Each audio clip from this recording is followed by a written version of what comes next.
ఎమ్మెల్సీలకు double bonanza దక్కుతుందనే talk వినిపిస్తోంది. తెలంగాణలోని 2 MLC స్థానాలకు విడివిడిగా నోటిఫికేషన్ విడుదలపై కాంగ్రెస్ నేతలైతే ఖుషీగా ఉన్నారు. 2 స్థానాల్లోనూ కాంగ్రెస్ నేతలు గెలుపు గ్యారంటీ కాబోతోంది అన్న టాక్ వినిపిస్తోంది. బీఆర్ఎస్ పోటీలో లేకుంటే కాంగ్రెస్ అభ్యర్థులు ఏకగ్రీవం కాబోతున్నారు.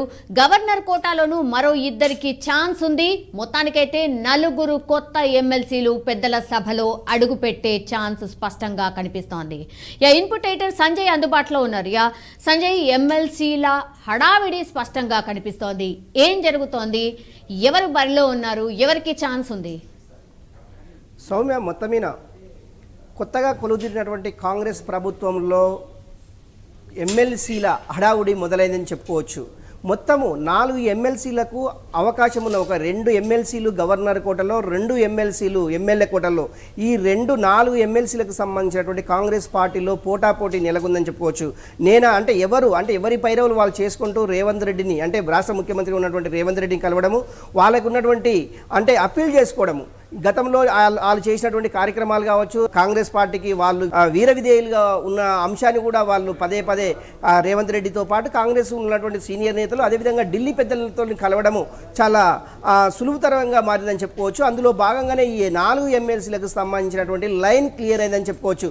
ఒకవేళ బీఆర్ఎస్ పార్టీ ఇక్కడ నామినేషన్ వేయకుంటే కాంగ్రెస్ పార్టీకి ఈ 4 సీట్లు, అంటే ఎమ్మెల్సీకి సంబంధించినటువంటి 4 సీట్లు వచ్చే అవకాశం అయితే చాలా స్పష్టంగా ఉంది. ఒకటి వచ్చేసి హుజురాబాద్కు సంబంధించినటువంటి పౌడి కౌశిక్ రెడ్డి, అదేవిధంగా స్టేషన్ కన్పూర్కు సంబంధించినటువంటి కడియం సిఆర్, వీళ్ళిద్దరూ రాజీనామాలు చేయడంతో ఒక ఎమ్మెల్యేలు ఎన్నుకోబడేటువంటి ఈ 2 స్థానాలు, అదేవిధంగా గవర్నర్ కోటా నుంచి ఒక 2 ఎమ్మెల్సీ స్థానాలు, ఈ 4 స్థానాలకు కాంగ్రెస్లో పోటీ మొదలైంది చెప్పడానికి ఈ రోజు జరుగుతున్నటువంటి పోటీ. ఈ రోజు నుంచి నామినేషన్ అంటే ఆల్రెడీ నోటిఫికేషన్ వచ్చేసింది. నోటిఫికేషన్ సంబంధించినటువంటి పూర్వంపరాలు కొనసాగుతూనే ఉన్నాయి. అందులో భాగంగా ఈ రోజుని 18వ డేట్ వరకు ఎవరైతే ఎమ్మెల్సీ బరిలో ఉంటారో వాళ్ళు నామినేషన్ వేయడానికి 29వ డేట్ నాడు కౌంటింగ్ ఉంటుంది. అదే రోజు సాయంత్రం 5 గంటలకు రిజల్ట్ కూడా ఉంటుంది.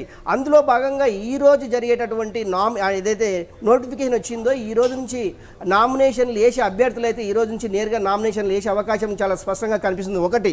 రెండవది ఏంటంటే కాంగ్రెస్ గవర్నమెంట్లో చాలామందికి టికెట్లు రాని వాళ్ళు ఎవరైతే ఉన్నారో, ఒకవేళ టికెట్లు వచ్చి కూడా ఓడిపోయిన వ్యక్తులు, కాంగ్రెస్ పార్టీ నుంచి ఎప్పటి నుంచో నమ్ముకొని పనిచేస్తున్నటువంటి వ్యక్తులు ఎవరైతే ఉన్నారో, కోదండరామ్ ప్రొఫెసర్ కోదండరామరెడ్డి గతంలో టీఆర్ఎస్ ఉద్యమ నేత, టీఆర్ఎస్ పార్టీని వీడి ఆయన సొంత గూడు ఏర్పాటు చేసుకున్నారు. అందులో భాగంగా ఎప్పుడైతే అప్పుడు ముఖ్యమంత్రి ఉన్నటువంటి కేసీఆర్ కోదండరామ్కి ఎప్పుడైతే మనస్పర్ధలు వచ్చాయో అప్పటి నుంచి బీఆర్ఎస్కు, అప్పటి టీఆర్ఎస్ మనది బీఆర్ఎస్ వరకు అంటిముట్టనట్టుగా కోదండరాము వ్యవహరిస్తున్నటువంటి తీరు మనందరికీ తెలిసిందే. అందులో భాగంగా ఎప్పుడైతే బీఆర్ఎస్ని వదులుకొని కాంగ్రెస్కు గూటికి దగ్గరయ్యారో అప్పటి నుంచి రేవంత్ రెడ్డి మంత్రివర్గంలో, రేవంత్ రెడ్డి కార్యవర్గంలో, రేవంత్ రెడ్డి అడుగుజాడలో నడవడానికి కోదండరామరెడ్డి ఎలాంటి సంకేతాలు లేకుండా కూడా ఆయన సాగుతున్నారని చెప్పుకోవచ్చు. అందులో భాగంగా ముఖ్యమంత్రి రేవంత్ రెడ్డి మాట్లాడుతూ పదే కోదండరామ్ పేరు చెప్పడం, ఎందుకంటే కోదండరామ్ ప్రొఫెసర్గా ఆయన సేవలు చాలా రాష్ట్ర ప్రభుత్వానికి చాలా అవసరం, ఆయన సేవలు ఉపయోగించుకోవాలనే ఉద్దేశంతో కోదండరామ్ని చాలా సందర్భాల్లో ఆయనకు ఎమ్మెల్సీ ఇవ్వాలి, ఆయనను మంత్రివర్గంలో క్యాబినెట్లో చేర్చుకొని ఆయనకు గౌరవం ఇవ్వాలి, ఆయనకు గౌరవప్రదంగా ఆయన మంత్రివర్గంలో చేర్చుకోవాలనేసి ముఖ్యమంత్రి రేవంత్ రెడ్డి చాలా సందర్భాలు అన్నారు.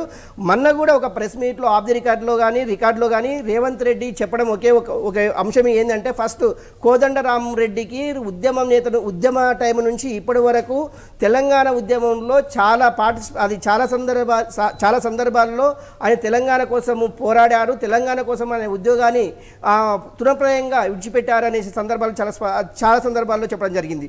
ఒకటి.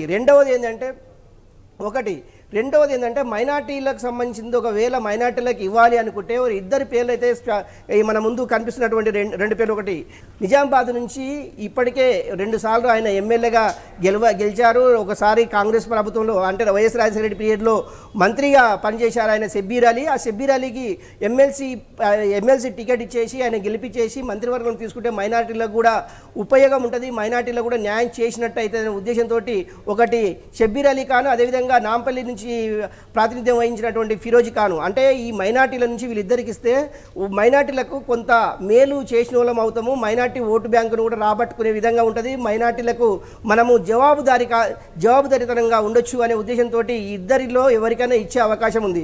రెండవది అద్దంకి దయాకర్, ఆయన చాలా కాలం నుంచి కాంగ్రెస్ పార్టీలో పనిచేయడం జరిగింది. కాంగ్రెస్ పార్టీలో చాలా ఆయన అంటే నామినేటెడ్ పోస్టులకు సంబంధించినటువంటి కాంగ్రెస్ పార్టీలో చాలా తీసుకొని కాంగ్రెస్ పార్టీ వీర విధేయుడిగా చెప్పుకోవచ్చు.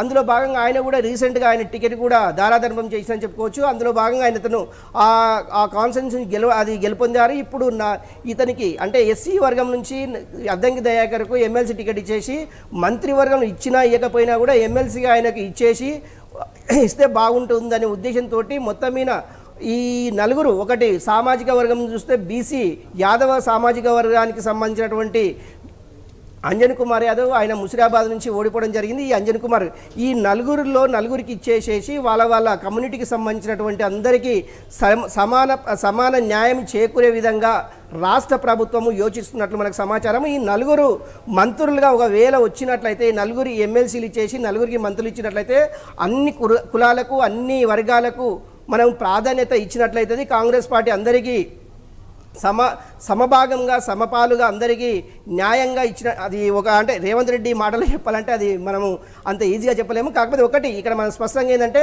కులాలకు మతాలకు వర్గాలకు అన్నిటికీ సమభాగాలుగా మంత్రి పదవులు ఇచ్చిన వాళ్ళం అవుతాము కాంగ్రెస్ పార్టీ అన్నమాట తప్పదు అనే ఉద్దేశంతో రేవంత్ రెడ్డి వీళ్ళ పేర్లను యోచిస్తున్నట్టు తెలుస్తుంది. మొత్తం మీద రేపు అంటే సంక్రాంతి వెళ్ళిన తర్వాత ఈ యొక్క నామినేషన్లు వేసే అవకాశం ఉంది. ఎందుకంటే ఇవి మూడాలు రకరకాలుగా సంక్రాంతి కంటే ముందు రోజులు మంచి రోజులు కావు అనే అంటుంటారు. సంక్రాంతి రోజు తర్వాత, సంక్రాంతి అంటే 15 తర్వాత కానీ 17 కానీ ఈ ఒక రోజు అందరూ నామినేషన్లు ఒకే రోజు చేసి ఈ యొక్క ఎమ్మెల్సీలకు సంబంధించిన ఎన్నుకునే అవకాశం చాలా స్పష్టంగా ఉంది.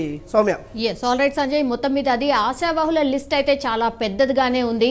ఎందుకంటే వీళ్ళందరికీ కూడా ఎప్పటి నుంచో ఎదురు చూస్తూ ఉన్నారు, మాకు కూడా పదవులు వస్తాయి అన్నటువంటి ఆశతో ఉన్నారు. కాబట్టి మరి వీళ్ళందరికీ ఈ లిస్ట్ ఏదైతే బయటకు వస్తుందో వీళ్ళందరికీ ఎమ్మెల్సీ యాజ్ వెల్ యాజ్ మంత్రి పదవులు వస్తాయా లేదా అనేది చూడాల్సిందే. బికాస్ కాంగ్రెస్లో చివరి నిమిషం వరకు రాజకీయ సమీకరణాలు మారుతూ ఉంటాయని, నామినేషన్ చివరి వరకు కూడా అభ్యర్థులు ఎవరనేది కూడా